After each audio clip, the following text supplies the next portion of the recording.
Last social media చూస్తున్న మిత్రులందరికీ నమస్కారం. ఈరోజు మనం చర్చించబోయేటటువంటి అంశం, కోర్టులో చెక్కులు ఫైల్ చేసిన తర్వాత ఆ కేసులు ఏ రకంగా మూవ్ అవుతాయి, అసలు చెక్కులు వేసినటువంటి వ్యక్తికి దాని మీద ఉండేటటువంటి ఫైనాన్షియల్ కెపాసిటీ నిరూపించాలా, నిరూపించకపోతే ఆ రకమైనటువంటి కేసులు పోతాయా అనేటటువంటి సబ్జెక్ట్ మీద ఈరోజు మనం ఈ ఎపిసోడ్లో వివరించబోతున్నాం. ముందుగా మిత్రులందరూ కూడా దయచేసి మన ఈ లాస్ట్ సోషల్ మీడియాని సబ్స్క్రైబ్ చేయండి, షేర్ చేయండి. అదేవిధంగా బెల్ ఐకాన్ ప్రెస్ చేయడం ద్వారా మనం చేసేటటువంటి ఎపిసోడ్లన్నీ కూడా మీకు నోటిఫికేషన్ రూపంలో అందించబడతాయి. ఇరువురి మధ్య ఒప్పందం ప్రకారం చెక్కులు మార్పిడి జరగడం, చెక్కులు తీసుకొని వారికి రుణం ఇవ్వడం అనేది జరుగుతూ ఉంటుంది. అయితే ఈ రుణం తీసుకున్న తర్వాత కూడా ఆ వ్యక్తి తిరిగి దాన్ని ఇవ్వని పక్షంలో ఎవరైతే ఇచ్చినటువంటి ఈ రుణం ఇచ్చినటువంటి వ్యక్తి ఎవరైతే ఉన్నారో వారు కోర్టులో కేసులు ఫైల్ చేయడం అనేది జరుగుతుంది.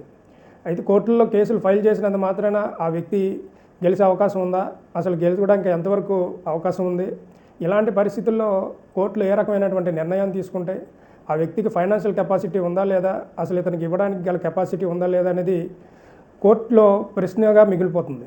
అలాంటి సమయాల్లో క్రాస్ ఎగ్జామినేషన్లు జరుగుతున్న సందర్భాల్లో అసలు ఎవరైతే చెక్కు తీసుకున్నటువంటి వ్యక్తి, అప్పు ఇచ్చామని చెప్తున్నటువంటి వ్యక్తి ఎవరైతే ఉన్నారో ఆయనకి ఫైనాన్షియల్ అసిస్టెన్స్, ఫైనాన్షియల్గా ఆయనకు అసలు ఉన్నాయా లేవా, ఆయన ఇచ్చారు అనడానికి ఉండేటటువంటి ఆధారాలు ఏంటి అనేది మీకు డిఫెన్స్ కౌన్సిల్ అనేవాళ్ళు ఎప్పుడూ కూడా డిఫెన్స్ చేస్తూ ఉంటారు. అలాంటి వాటికి సమాధానం చెప్పాల్సినటువంటి బాధ్యత చెక్కు తీసుకున్నటువంటి వ్యక్తిపై ఆధారపడి ఉంటుంది. అయితే ఇప్పుడు ఒకసారి కనుక మనం ఆలోచించినట్టయితే నెగోషియబుల్ ఇన్స్ట్రుమెంట్ యాక్ట్లో కనుక సుప్రీంకోర్టు రీసెంట్గా ఇచ్చినటువంటి ఒక జడ్జిమెంట్ని కనుక మనం పరిశీలించినప్పుడు section 138 of NI act does not required complaint to prove his financial capacity.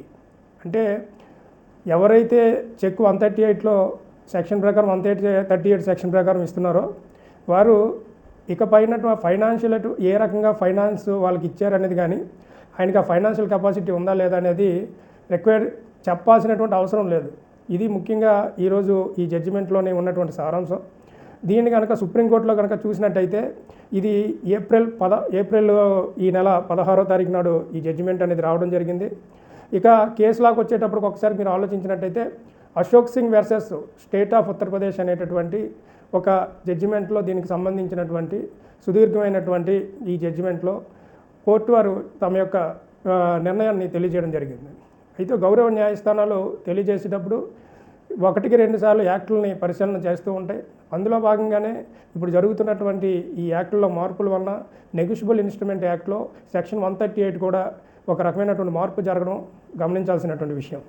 ఏ రకంగానే మనం ఒకసారి ఆలోచించినప్పుడు ఇంతకుముందు కెపాసిటీ లేని వ్యక్తులు ఇచ్చిన దానిని కోర్టులో ప్రూవ్ చేసుకోవడం, ఒకవేళ ఉన్నా కూడా దాన్ని ఏ రకంగా మీరు ఇచ్చారు, దాని మీద ఇన్కమ్ ట్యాక్స్ మీరు ఫైల్ చేశారో లేదా, ఇలాంటి అనేక రకాలైనటువంటి ప్రశ్నల వర్షం కోర్టులో ఫేస్ చేసినటువంటి రుణం ఇచ్చినటువంటి వ్యక్తులకి ఈరోజు ఈ జడ్జిమెంట్ ద్వారా ఉపశమనం పొందడం అనేది జరిగింది.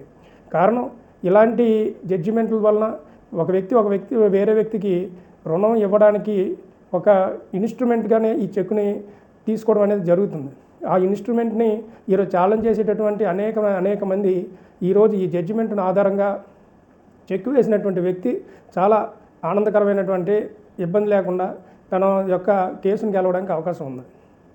కారణం ఇన్స్ట్రుమెంట్ ఎప్పుడూ కూడా ఒక ప్రామిసరీ నోట్ అవనియండి, ఒక చెక్ అవనియండి, ఏదైనా కూడా నెగోషియబుల్ ఇన్స్ట్రుమెంట్ యాక్ట్లో ఉండేటటువంటి 138, 142 సెక్షన్ల ప్రకారం కనుక ఒకసారి గమనించినట్టయితే ఈ చెక్కుల తలక మరియు ప్రామిసరీ నోట్ల యొక్క ప్రయారిటీ చాలా ఎక్కువగా ఉంటుంది.